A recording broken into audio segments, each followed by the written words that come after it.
What if I told you that the most expensive royal coronation in history cost more than the GDP of some small countries? From golden thrones to priceless jewels, royal coronations have long been a symbol of opulence and grandeur. But which ones truly take the crown for being the most expensive?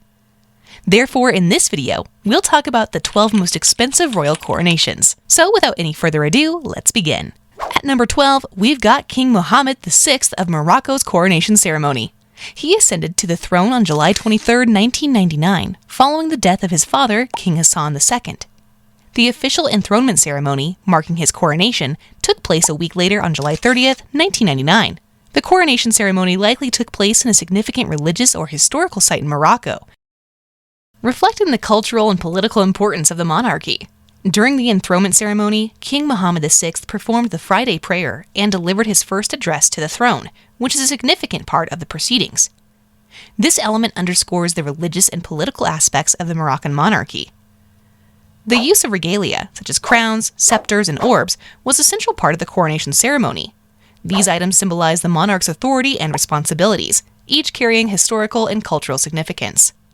King Mohammed VI took an oath to uphold the laws and govern the justice and mercy, making a public commitment to his duties and responsibilities. The ceremony included the formal investiture of regal power, with the king being dressed in ceremonial robes and crowned. Senior officials and dignitaries paid homage to the newly crowned king, involving pledges of allegiance and symbolic gestures of loyalty. Naturally, the ceremony incurred a lot of cost. Efforts to modernize the ceremony while maintaining traditional elements impacted the high costs. The cost of coronation was $6 million. At number 11, we've got Grand Duke Henry of Luxembourg's coronation ceremony. He ascended to the throne on October 7, 2000, following the abdication of his father, Grand Duke Jean. The ceremony took place in Luxembourg City, the capital of Luxembourg. Two primary venues used for the official ceremonies were the Chamber of Deputies, which was chosen for the formal oath-taking, underscoring the constitutional nature of the Grand Duke's role and his commitment to the laws and governance of the country, and the Grand Ducal Palace in Notre Dame Cathedral, which was used for various parts of the ceremony, reflecting their historical and cultural significance in Luxembourg's royal traditions. The central part of the ceremony was Grand Duke Henry taking an oath to obey the Constitution and the laws of Luxembourg. This formal declaration is a key aspect of Luxembourg's constitutional monarchy, emphasizing the Grand Duke's commitment to his constitutional duties. A significant part of the ceremony included a religious service held at the Notre Dame Cathedral, featuring prayers and blessings for the new Grand Duke. Grand Duke Henry delivered a speech outlining his vision and commitment to the nation, a customary practice to connect with citizens and set the tone for his reign. After the swearing-in ceremony, the royal family returned to the palace on foot, greeted by a large crowd of well-wishers, incurring a lot of expenses. The cost of the ceremony was $1 million. Next, we've got Prince Albert II of Monaco's coronation ceremony. He ascended to the throne on April 6, 2005, following the death of his father, Prince Rainier III. The formal celebration of Prince Albert II's succession to the throne was a multi-stage process, reflecting the cultural and historical significance of the event for Monaco. Proclamation ceremony happened on July 12, 2005, at the Cathedral of Monaco. This ceremony marked the end of the official mourning period for Prince Rainier III. Archbishop Bernard Barcy presided over the Mass, during which Prince Albert II was presented with two keys of the city, symbolizing his ascension. The official ceremony happened on November 17, 2005, at the throne room at the Prince's Palace, Monte Carlo. This was the official ceremony where Prince Albert II was formally invested as the sovereign prince of Monaco. During this event, he received the Grand Master's Grand Collar of the Order of St. Charles, Monaco's highest honor. The National Day celebrations happened on November 19, 2005, at the various venues in Monaco. The celebrations coincided with Monaco's National Day and included a pontifical high mass at the Cathedral of Monaco, attended by 800 guests, including royalty from Europe, Africa, and the Middle East. It was followed by a gala event and a performance of Gioacchino Rossini's opera Il Viaggio a Reims at the Opera de Monte Carlo. The cost of the ceremony was $1.2 million. At number 9, we've got King Norodom Sihamoni of Cambodia's coronation ceremony. His coronation ceremony, which took place on October 29, 2004 at the Royal Palace in Phnom Penh, Cambodia, was a momentous occasion that marked the beginning of a new era for the country. The Royal Palace, situated at the confluence of the Mekong and Tonle Sap rivers, served as the perfect backdrop for this historic event, given its immense historical and cultural significance. The coronation ceremony was a carefully orchestrated event that adhered to Cambodia's rich traditions and cultural practices. The event blended Buddhist and Brahmin rituals, reflecting Cambodia's diverse spiritual heritage. Saffron-robed Buddhist monks and white-robed Brahmin priests participated in the ceremonies, chanting and praying for the king's successful reign. This aspect of the ceremony highlights the cultural importance of religion in legitimizing and blessing the monarchy. King Siamoni made offerings of flowers, fruit, and incense as part of their rituals to inform the spiritual world of the new king's ascension. This act underscores the belief in the divine right of kings and the spiritual connection between the monarchy and the heavens. During the ceremony, King Siamoni took an oath to abide by the constitution and laws of the kingdom, committing to serve the interests of the state and its people. This oath was repeated 3 times, emphasizing the king's dedication to his role. The cost of the ceremony was $2.5 million. Next, we've got King Carl XVI Gustaf of Sweden's coronation ceremony. He ascended to the Swedish throne on September 15, 1973, following the death of his grandfather, King Gustaf VI Adolf. The ascension of King Carl XVI Gustaf was marked by a series of ceremonies and events that blended traditional royal customs with modern constitutional practices. The main events took place on September 19, 1973, 4 days after the death of his grandfather. The ceremony began with King Carl XVI Gustaf taking the required king's declaration and oath during a meeting of the Council of State in the council chamber of the Royal Palace of Stockholm. This solemn occasion was presided over by the Minister for Justice Lennart Gejier, who administered the oath. The king promised to govern the kingdom according to its established laws and constitutions, affirming his commitment to his role as a constitutional monarch. Following the oath, a more public ceremony took place in the Hall of State at the Royal Palace of Stockholm. Here, King Carl XVI Gustaf appeared before the Riksdag, Swedish Parliament, the diplomatic corps, and the other Swedish officials, in a symbolic gesture that connected his reign to Sweden's rich royal history. The king sat on the silver throne of Queen Christina and delivered a speech in remembrance of his grandfather, King Gustaf VI Adolf. The cost of the ceremony was $5 million. At number 7, we've got King Philippe of Belgium's coronation ceremony. He ascended to the throne on July 21, 2013, marking a significant moment in Belgian history. This date holds a particular significance as it is also Belgium's national day, commemorating the inauguration of the country's first monarch, Leopold I, in 1831. The accession ceremony was a day-long affair that included several key events. The day began with a religious service known as Te Deum, held at the Cathedral of St. Michael and St. Gudula in Brussels. This service was led by André Joseph Leonard, the Archbishop of Mechelen, Brussels, and served as a spiritual commencement to the day's proceedings. Following the Te Deum, the formal abdication of King Albert II took place in the throne room at the Royal Palace of Brussels. This poignant moment saw King Albert II deliver a speech praising his son Philippe's capabilities and expressing gratitude to his wife, Queen Paola. The abdication was officially formalized with the signing of the deed of abdication by King Albert II, witnessed by various dignitaries. The central event of the day was King Philippe's swearing-in ceremony, which took place at the Palace of the Nation, the seat of the Belgian Parliament. This ceremony is a unique aspect of the Belgian monarchy, distinguishing it from other European monarchies where succession is automatic. The cost of the ceremony was $6 million. Next, we've got King Harald V of Norway's coronation ceremony. His coronation ceremony took place on June 23, 1991 at the Nidaros Cathedral in Trondheim, Norway. This historic cathedral has been the site of Norwegian royal ceremonies for centuries, emphasizing the continuity of the monarchy and its deep-rooted traditions. King Harald V swore an oath at the Storting. This oath, administered by the president of the Storting, was a solemn promise to reign in accordance with Norway's constitution and laws. This act underscores the constitutional nature of the Norwegian monarchy and the king's commitment to serving within the framework of the nation's laws. Upon entering the Nidaros Cathedral, King Harald and Queen Sonja were greeted by the bishops. They then proceeded through the cathedral to the coronation thrones, which date back to 1818. This procession symbolizes the monarchy's journey into their new role and responsibilities. The ceremony was led by 2 prominent religious figures, the Bishop of Nidaros, Finn Wegel, and the Bishop of Oslo, Andreas Arflot.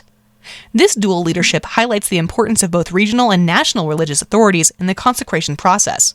Although the ceremony did not involve a crowning, the royal regalia, including the king's crown and the queen's crown, were displayed in the cathedral during the ceremony. Naturally, the cost of the ceremony was on the higher side. The estimated cost of the ceremony was $10 million. At number 5, we've got King Abdullah II of Jordan's coronation ceremony. His accession ceremony was a pivotal moment in Jordan's history. He ascended to the throne of Jordan on February 7, 1999, following the death of his father, King Hussein. Following King Hussein's death, an emergency session of the Jordanian parliament was convened. During this emotionally charged session, King Abdullah II swore the oath of office, pledging to uphold the Constitution and be faithful to the nation. The Speaker of the Senate led a recitation of Al-Fatiha, the opening chapter of the Holy Book, as a prayer for the new king.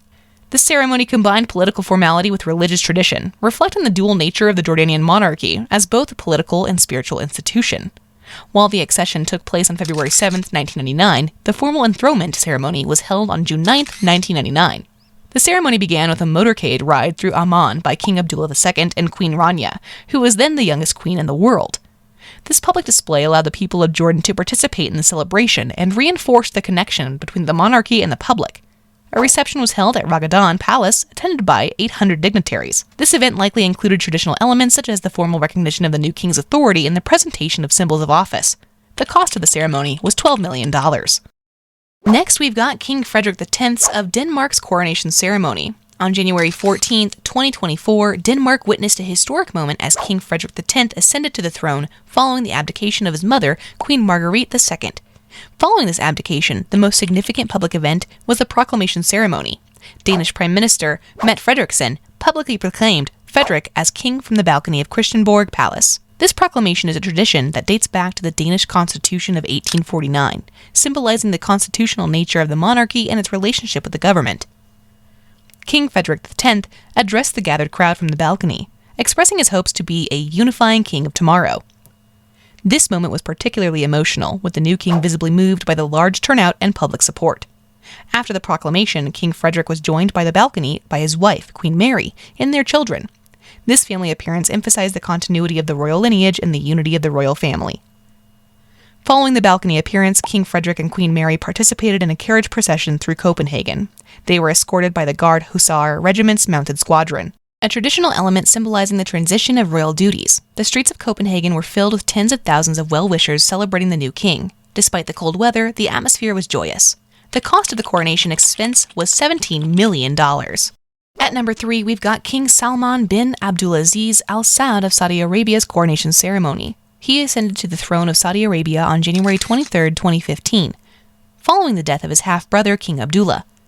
The most crucial traditional element in the transition of power is the bay'ah, a practice where key members of the royal family, religious leaders, and other influential figures publicly declare their loyalty to the new monarch.